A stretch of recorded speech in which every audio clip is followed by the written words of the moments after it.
Outlet Liquor is your place to buy a case. Stock up and save when you shop the lowest prices available every day at Outlet Liquor. You never have to wait for a sale. The more you buy, the more you save. Only at Outlet Liquor. What's your outlet?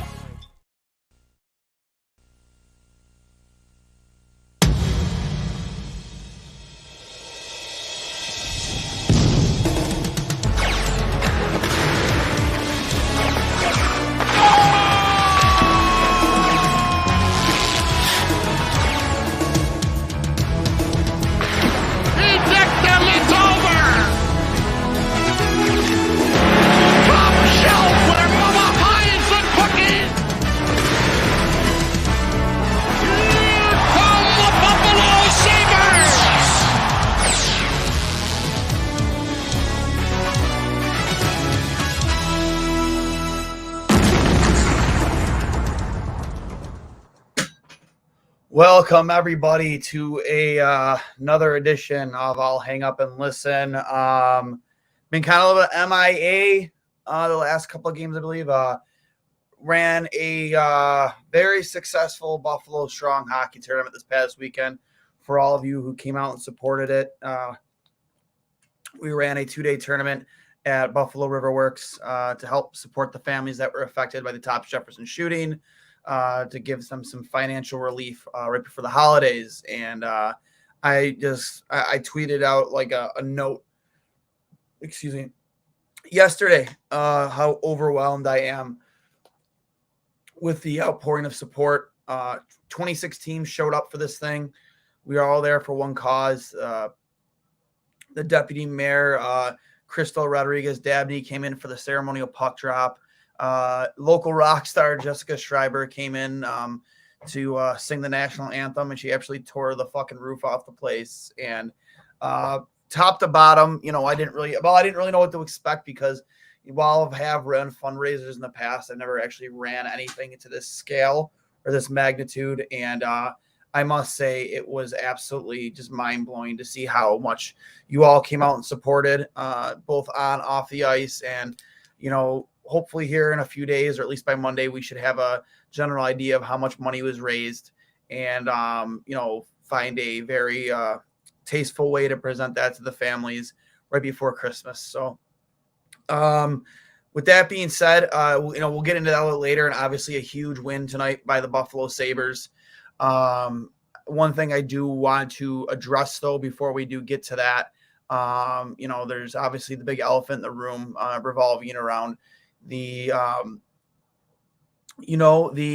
Jerry Sullivan comments late last night on Trainwreck Tonight, a local podcast here in Buffalo, one of our sister shows with the Trainwreck Sports Network. And I just want to start off by saying,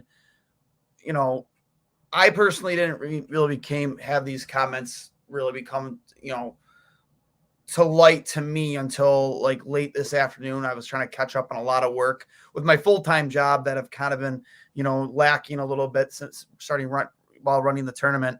I didn't really, I went made aware, but I was kind of not on social media. And when things came aware and I watched the video, I just want to say first and foremost that some of the most insightful people I know in sports are women. Just to shout out a few: Kristen Kimmick with the Bills Mafia Babes, and Leslie. Like, Kirsten is one of the most insightful, most passionate fans, I've ever met. And while we don't talk much about hockey, you get that girl going about the Bills. And, there aren't many people out there that know as much about football as Kristen does about the Buffalo Bills. And that can be said, about a lot of women that I know, in and around hockey and sports. Jill, Sabres Ice Bunny, people, we see her all over Twitter.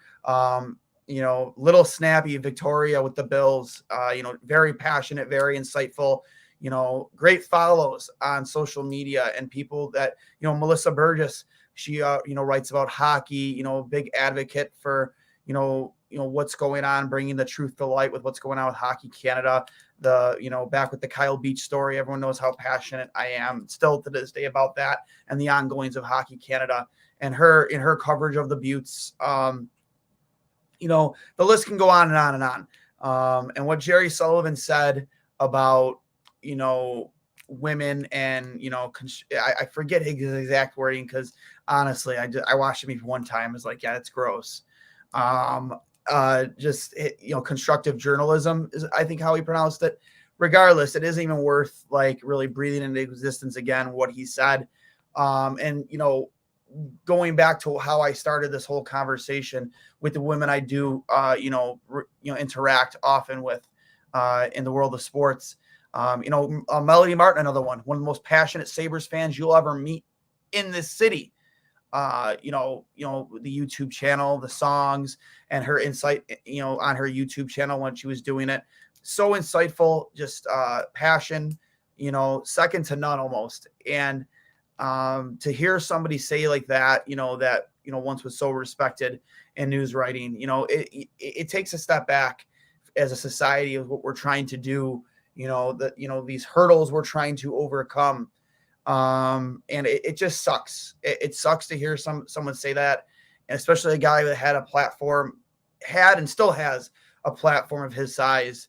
And the listenership that he garners. Obviously, we remember 24 hours before that, his interaction with Josh Allen, and the attention that brought, regardless of whether you agreed with him or not. Personally, in the Josh Allen thing, I thought it was a valid question in terms of football terms about the offense, but that's neither here nor there. When he talks in some way, shape, or form, it does garner attention because he does have a platform. And when you use that platform in the way he did, and regardless, we're all entitled to our opinions. We all, that's what's great about this country. We're entitled to our opinions. But the thing is, you're not also sometimes not immune to the consequences of said opinions. In his opinion, in the opinion of many, including myself, was a trash opinion. And I unfortunately just think that he tried to walk it back, but at that point, there really was no walking it back. And Al and Maniac with Trainwreck Sports, obviously, they did the best they could, given the fact that they were live. And, for all like the hate that they're receiving. And, I'm just kind of going out here on my own because I know both individuals. And Al, especially with the head nod thing, I'm not going to sit here and try and defend them. But if you watch that guy ever on any live broadcast, he does that a lot. If you watch me on my broadcast, I have like nervous leg syndrome. Like, you sometimes you'll see my screen shake because it's just a nervous tick of mine. It's just what I do. And you watch him, and I really do believe, like, in that moment with what was happening, it's hard to react live and know how to react. And we as people, 99% of us could sit there and say that we know how we would have reacted, that we know that we could sit there and say that we would have put an end to it. And we all would have loved to put an end to it. And I'm sure if they could go back, they would love to have put an end to it and not have this, kind of awkward apology, all these hours later. But at the same time, it's so difficult to know how to react sometimes in that situation when it's happening in the moment live in front of you. Unfortunately, the reaction wasn't what we all wanted. But for me, knowing those individuals, I mean, a week before that, they had Kristen from the Bills Mafia Babes on that exact same show, the Trainwreck Tonight, to talk about the Bills. A woman whose opinion is very respected in this community. And I respect it a lot. She helped me immensely with the Buffalo Strong charity hockey tournament. And, she put me in touch with some people that helped us raise a lot of money. And I to not drag this on too much longer, in the moment, you can always sit there and say, especially behind a live camera, that you knew what you would have done, but you really don't know what you would have done until you're put in that position. And it's tough, man. It really, really is. When you're on the spot right then and there, it's tough. And unfortunately, the reaction or the reaction to what Jerry said wasn't what we all wanted. But I hope that you all know that those two guys, those aren't the way, they aren't in alignment with what Jerry Sullivan said in his disgusting comments, because they are all about empowering women. Me too. Like I really am. Ask any person that knows me. I am all about moving the needle forward in society. That's what this past weekend was about, coming together as a community, and predominantly a sport for, it is predominantly, a rich white sport, hockey, and it's had its issues, or especially over the last year, with inclusiveness and diversity. And my goal wasn't just about the money, it was about the message, and to bring a community together in a sport like that, to show that these cowards who have a narrative of racism and hate and and ignorance, that their message and their ignorance will not be accepted in this city.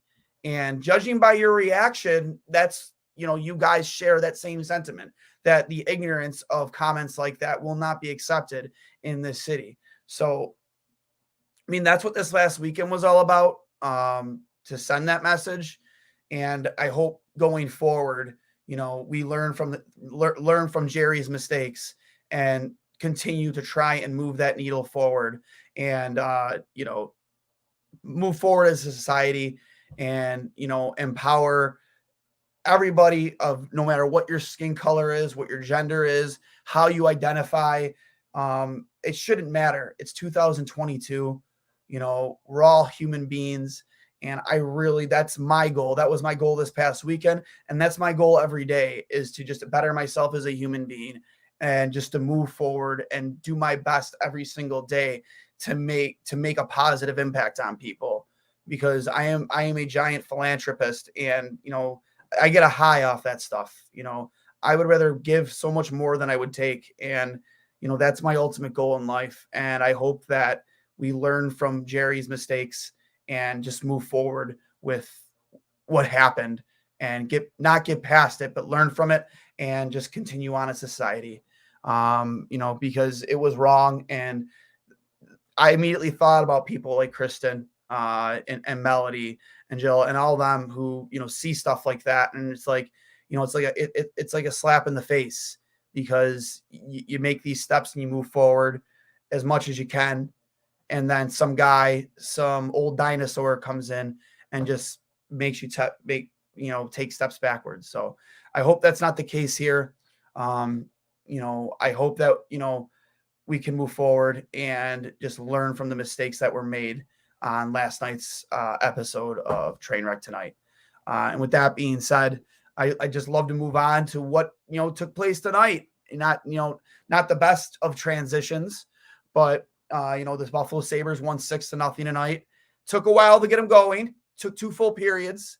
But they absolutely, when push came to shove and had to answer the bell, starting with a great face-off win in the offensive zone, to Tage Thompson in the slot. He buried it past the LA goaltender. I can't even remember his name. Obviously, Cal Peterson was placed on waivers earlier this season. It wasn't Jonathan Quick.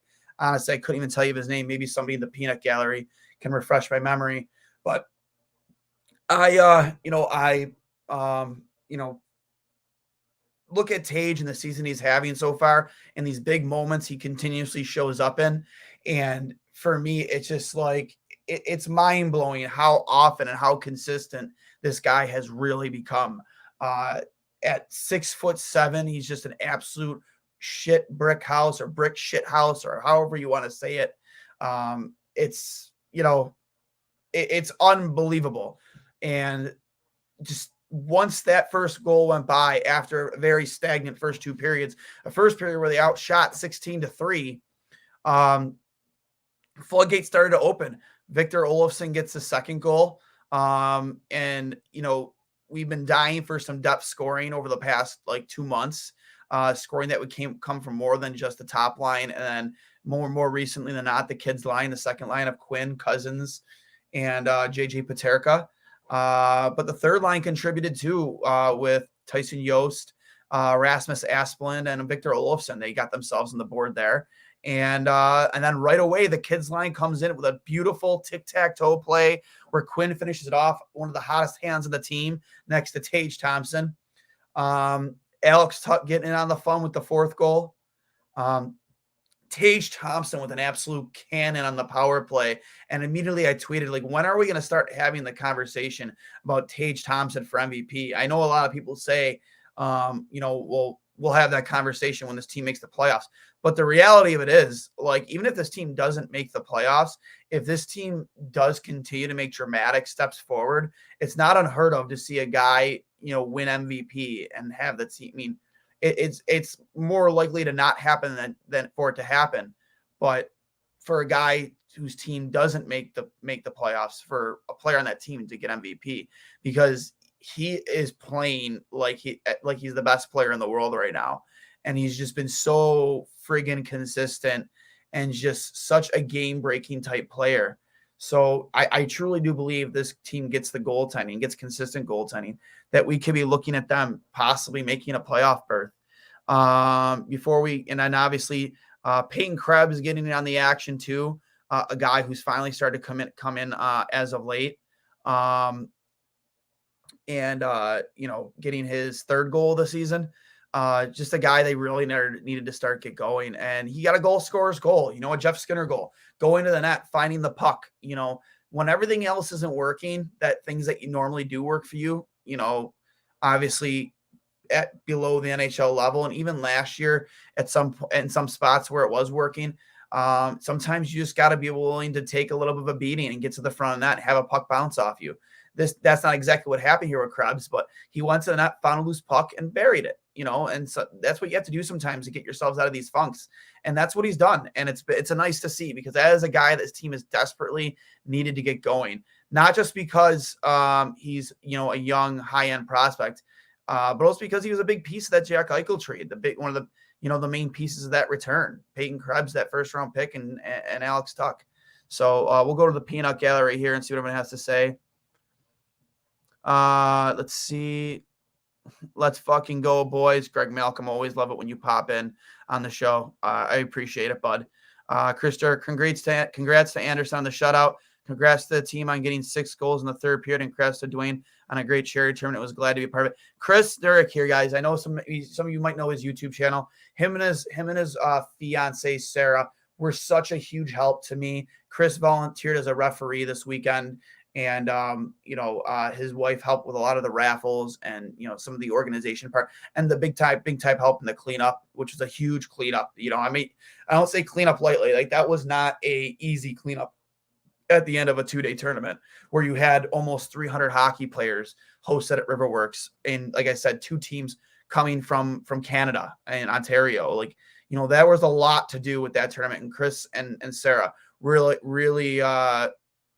pulled their own weight and helped out a lot. So couple clicks for them. I appreciate you both. And Mike, John, Josh, Emily, Dan, and, Garrett, Ryan, Adam, Greg Day, you all were such a huge help this weekend for such a special cause. And again, thank you again to Crystal Rodriguez Dabney and Jessica Schreiber for coming and helping, with the anthem and the ceremonial puck drop to make that event so special. And I can't wait to do the second one, because I know with the lessons we learned at the first one, the second one is going to be that much better. So thanks, guys, for helping so much with that. And I hope to have more updates for you by Monday as terms of what we raised and, how we'll be allocating it. So, couple clicks to all of you guys, lots of clicks to all of you guys. Thank you so much. Glad Jerry Sullivan is gone. He's been saying stupid shit for years. It was only a matter of time before he says something like this.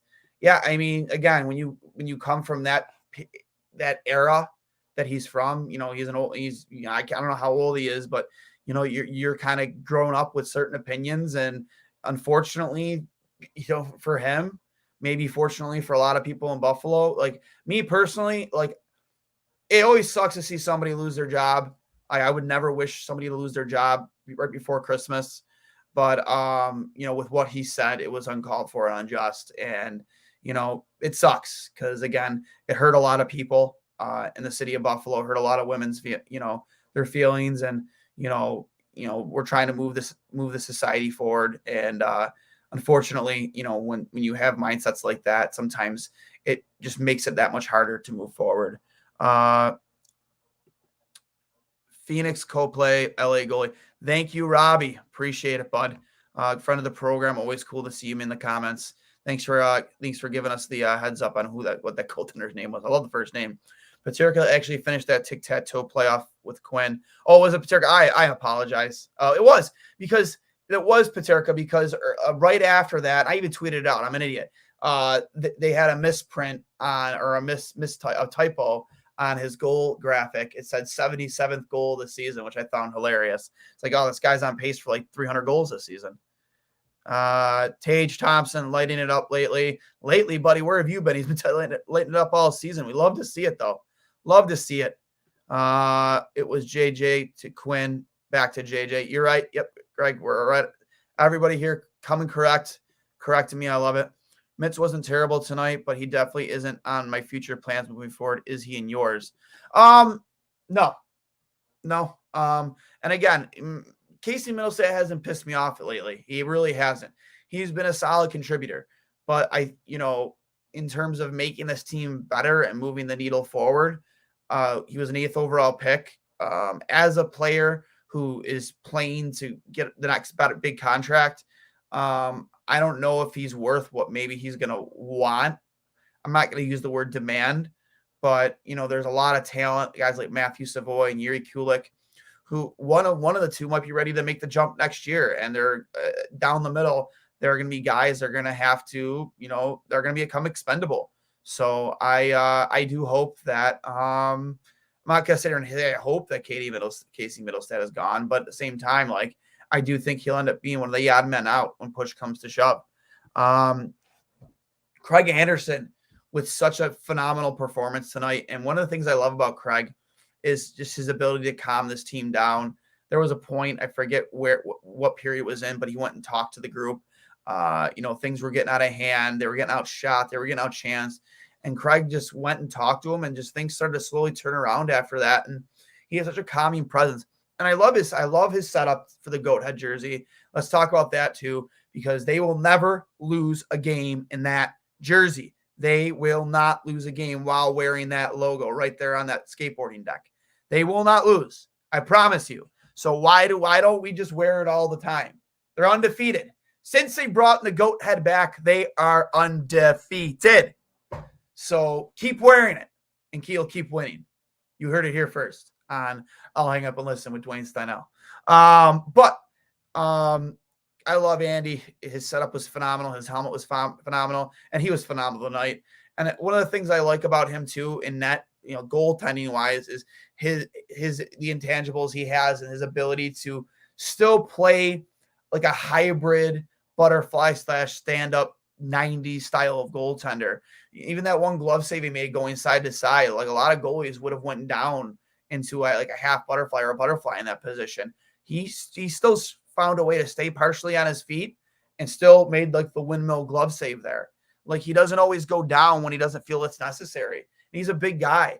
So I love that about his game, man. And he's still, while age might be catching up with him to a certain extent when it comes to certain parts of the game, speed, he knows how to use his size to his advantage and take up as much net as possible. And it was pretty evident tonight. Like, he did that. He was out of his net, challenging the shooter. His anticipation was perfect tonight. His reading the play, moving side to side, sometimes cheating a little bit because he is making that read and he knows that maybe that backdoor pass is coming. Like, everything that could have went right tonight for Craig Anderson went right. And he's just been a very solid piece to this team this year. And hopefully when Eric Comrie gets back, they get that 1-2 punch that they hope they would get to start the season.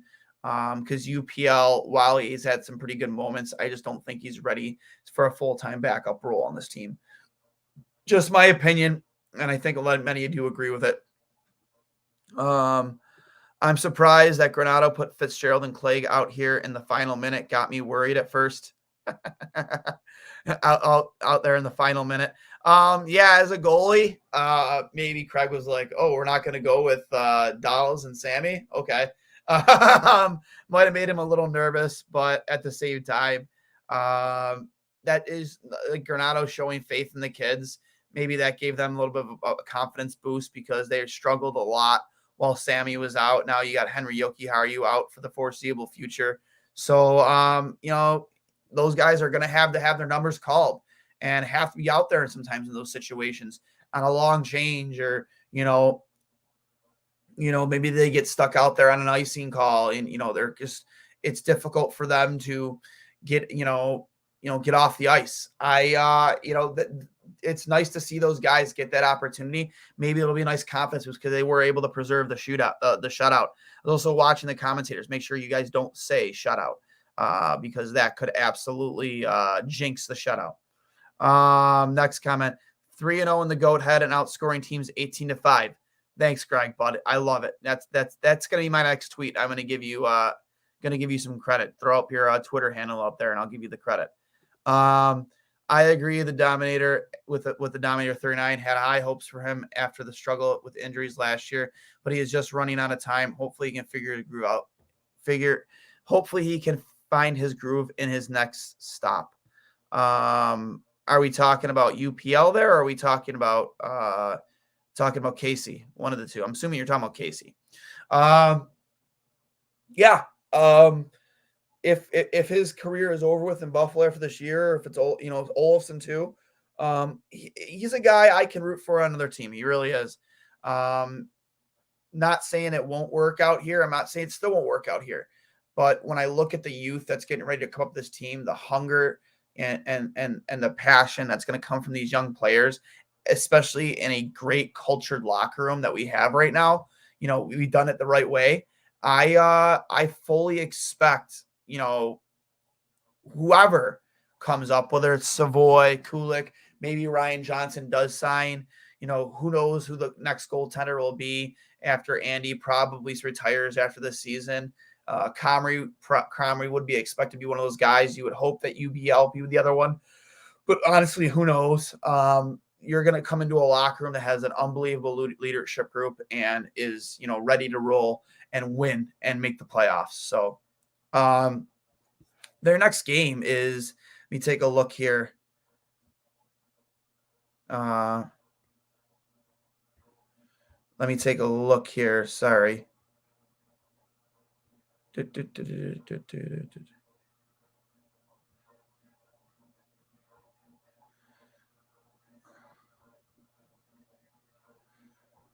One second. I don't know why this is being so slow.